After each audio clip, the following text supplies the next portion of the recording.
I am thrilled that this very evening we have two Stuyvesant High School juniors here to share their experiences.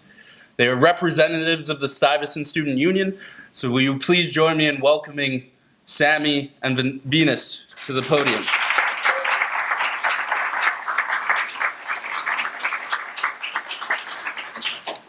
Hi, so I'm Sammie Paul. I'm a junior at Stuy. And I'm Venus Nadi. I'm also a junior at Stuy. So just to quickly go back to her question for a second, so how admissions happen at specialized high schools is kind of not on a pass-fail, but on like a highest to lowest rank, if you will. So technically, if everyone failed the test, it wouldn't matter. It just matters on who's the top and who's the bottom. So Stuy relatively accepts like 925 of the top scoring students. So if the top scoring is 600 out of 800, it starts from them. If it's 800 out of 800, it goes down, and then it just continues until the lowest scoring school, which is Brooklyn Latin, has like its last seat filled, and then that's when the cutoff ends. And so pretty much it's very heavily dependent on one question wrong or right determining your fate in high school. So we're gonna start with our questions. Wait, let me add one more thing about it. So basically they rank all the scorers in terms of how high they scored and how low they scored, and they rank all the people who took the test, and then they start giving everyone their first choices starting at the top of the list, and as the schools fill up, they start giving people their second choices and so on until all the seats are filled. And one thing, and Stuy is always at the top because it always is the most popular. Yeah. Yeah, we're like that. So we're just gonna answer a few general questions that we were posed to talk to you guys about. So our proudest achievements, I think for me personally, a lot of what I've done outside of school, which Stuy has helped me be able to do, has been like the biggest things for me. So the Black Students League at Stuy, I'm the co-vice president of with her, and we pretty much do a lot of stuff in terms of with middle schools and low income schools to just help the odds of kids at low income schools get into schools like ours. And I think that that's been one of the most just like the most rewarding moments when like, because I personally, the only reason that I think I got into Stuy was because one of my mom's coworkers like told her ahead of time, and it wasn't the question of me being smart enough, but me being knowledgeable enough.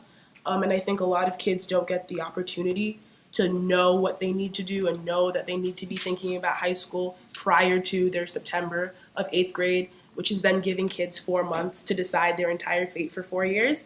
And that's never a good position to put a child in regardless of how great their grades are. But like someone just like saw something in me and was like, hey, like that's a smart kid. Maybe she should start thinking about what she's doing in high school. And that really allowed me to think of my future in just like it was less of a going in blind thing for me, which I think was really important. I think a lot of students don't get in because they are going in blind and they don't understand that like everyone else is preparing for this and you aren't.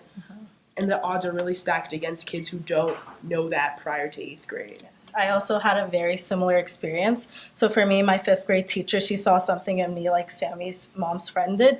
And she told my parents, you know, hey, there's this school called Stuyvesant. It's for like really smart students, so you should aim for that school. She got me some prep books to start self-prepping from. And I self-studied a little for the next couple of years. But the problem is like the rest of my peers, they didn't find out about the test until the September of 8th grade. And the test was the next month, so they didn't have time to prepare. Even after I got into Stuyvesant, most of my peers, they didn't even know what Stuyvesant was. So simply put, you can't aim for something if you don't know it exists. So lack of awareness is one of the main problems. Yeah. So what separated our achievement from that of our peers? I think a lot of it is taking for granted at Stuy, like the ability to come to Stuy. And a lot of my peers have like told me before, like, you know, like it's not like they didn't like do anything special that we couldn't have done, but a lot of it is also people's like cousins giving them their prep book, or students having like uncles and aunts who went to specialized high schools and knowing prior to 8th grade, as we talked about. And so when I think like our achievement means a lot more, I think for like specifically for like neighborhood wise, like I volunteer at low-income neighborhoods in Brooklyn, as I said, and I think that it means a lot more to the kids when I come back and I'm like, hey, like, I got into this internship, or I did this or that. Like, it's showing, like, your entire community that you can do it, versus, like, a lot of my, like, friends, it's kind of, like, when they got into Stuy, it was kind of accepted, it was, like, expected. I had friends who had to pay back their parents like $2,000 for getting to Brooklyn Tech instead of Stuy. Like these really weird standards that, and like my mom was just like, we got it, we got it. And so it's like this feeling of joy, I think, was really something that I'm like proud to have, but it also hurts in a sense where there's like these standards for my friends where like it wasn't even it wasn't even a cool thing for them to go to these top schools, and it's just so like expected of them. And like it's so rare in our communities. Yeah. Similarly, I think one of the main differences between us and our peers are like the cultural backgrounds we grew up in. I came from a school that was about 90% Black, the rest was Latino, and then they all come from all these predominantly Asian and white neighborhoods and these gifted and talented schools where everyone around them is prepping for the specialized high school. Their parents are all pushing them to do it. Their older siblings are in all these schools, so you know it's the norm for them to prep for these schools, whereas in communities like ours, no one knows about the school, so they don't have that same kind of energy pushing them to aim for it. Mm-hmm. So that's what makes like our achievement something that we're a lot more proud of, because it's something that was harder to do given our circumstances. And then our biggest challenge, like that we continue to face or have faced, I think the biggest thing for us, like now too, is the demoralization. How would I say it?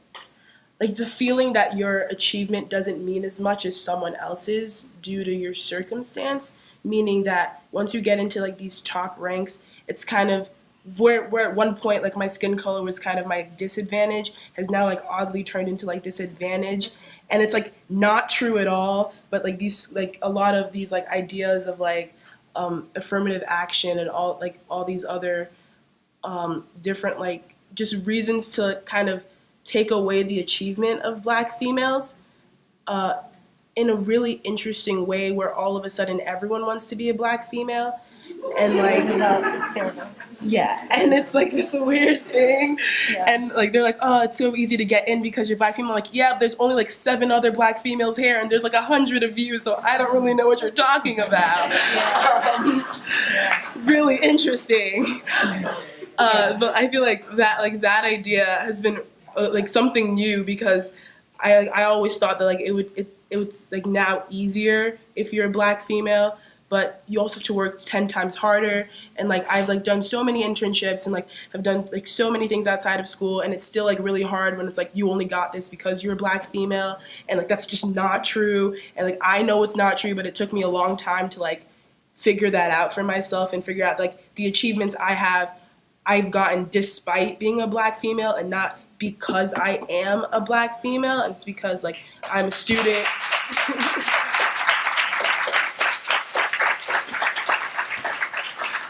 So yeah, that was like my biggest thing to like get through at Stuy, and like in many different like places. I think like a lot of like the females that I've talked to at other schools have like said similar things. Yeah, similarly, like that's one big challenge that a lot of the Black students at Stuyvesant have to face, because Stuyvesant in that kind of competitive atmosphere, like everything all the students do is geared towards getting into their dream college. And we're juniors now, so we're going into the college admission process soon, and everyone's like getting stressed about you that maybe you're better off for XYZ. Then you can't expect like a lot of these students to go off on their own and go, no, I think I am smart enough to do this, and I think I am motivated enough to go to these schools, because like it is hard. It is a hard school. Stuyvesant is difficult to go to.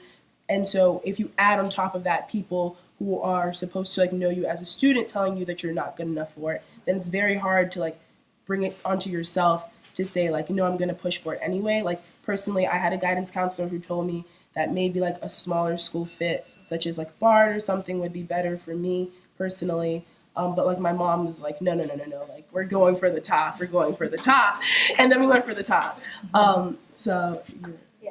And then adding on to like the discouragement that a lot of Black students like face at their middle schools, like it's already a big enough problem like for us to get in. It's like a huge accomplishment. And for me, like once I got in, I was like, we're definitely going. And that was a mentality that my parents like instilled in me.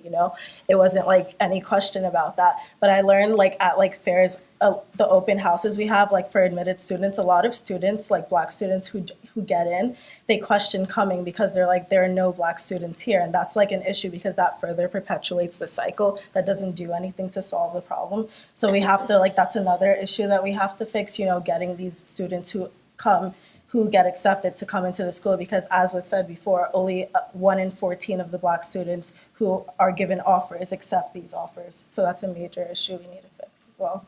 And I think like a big part of it is just like allowing Black students to be like proud of their achievements and to like believe that they are good enough to have those. Like if you've gone into Stuy, it's because you're smart enough to go to Stuy, you're smart enough to go to tech, you're smart enough to go to XYZ. But like a lot of doubt is instilled in our students one way or another, where like they like for some reason like that achievement is not enough to like make them believe that they can do it. And like that's also perpetuated by like the New York Times, where like students have come up to me and like, I'm only like 1 of 14, like should I come? And I'm like, yeah, you could be 1 of 14, like that's a thing that you are a part of now. Like we're 2 of 7. We were 2 of 7, and I think like the community like for one thing, like of course like it's a terrible, like it's a problem that like we are 2 of 7 through like 2 of I think like 3 Black girls who got accepted of that 2 of 7, but like the community that we've built because of that, and like the family that we have at Stuy between like the Black students and the Latino students is like so strong. And I think that like once we like let our other students who are getting into these schools see that, like that can definitely change. Just yeah.